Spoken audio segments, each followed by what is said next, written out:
voudrais vous dire aujourd'hui, c'est à quel point nous sommes dans un moment de vérité pour notre démocratie.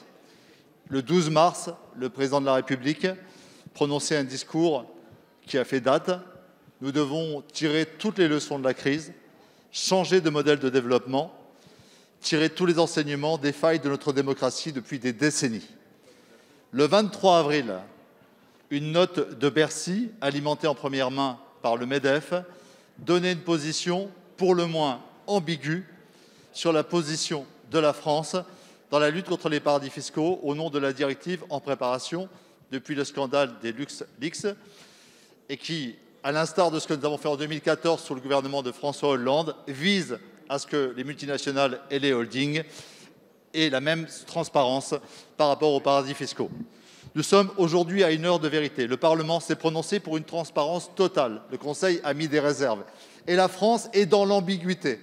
Au-delà de l'épisode de la note du MEDEF, pouvez-vous nous dire avec clarté si la France défend une clause de sauvegarde qui protégerait pendant 6 ans sur des données par ailleurs accessibles des pratiques fiscales illégales et qui aujourd'hui représentent entre 10 et 20 milliards qui manquent à nos PME et qui manquent à la puissance publique pour faire face aux défis du temps présent. Au-delà de cet argent qui manque, au-delà du débat sur l'agrégation ou la désagrégation des données qui assure une véritable transparence, au-delà des milliards, c'est une question de démocratie. À l'heure où les États-Unis s'affranchissent enfin du dogme de la compétition fiscale, serions-nous, la vieille Europe, incapables d'inventer la nouvelle économie fondée sur la transparence, fondée sur la vérité, fondée sur la démocratie? Merci, monsieur le député. La parole est à madame Agnès Pannier-Runacher, ministre déléguée chargée de l'industrie. Merci, Monsieur le Président, Mesdames et Messieurs les députés, Monsieur le député Potier.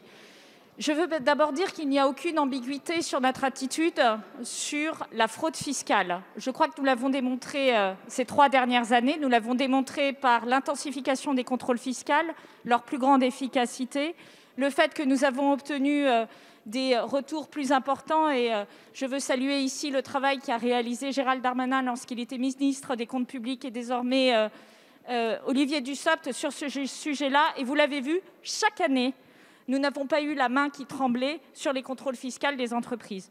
Je veux également saluer le travail que nous avons fait sur la TVA intracommunautaire, qui a été un travail où vous savez que la fraude fiscale est importante. Je veux également saluer le travail que nous avons fait sur les paradis fiscaux. Nous avons systématiquement poussé des positions de plus grande transparence et sur les conventions bilatérales fiscales. Je veux enfin dire qu'il n'y a pas d'ambiguïté sur la directive que vous mentionnez, sur le fait que nous soutenons cette directive qui est actuellement en voie d'être finalisée sous la présidence du Portugal. Ceci ne doit pas nous amener à être naïfs, à ne pas être naïfs, car donner des éléments commerciaux qui va donner des billes, des informations précieuses à nos concurrents asiatiques au moment où tout le monde s'étonne de la naïveté de l'Europe, voilà une manière bien négligente de soutenir nos entreprises. Donc notre position est claire, transparence fiscale certainement, mais pas pour livrer les informations commerciales de première main et nous retrouver dans des situations de perte de contrat et de perte de marché. C'est de l'emploi français qu'il est aujourd'hui ici en question.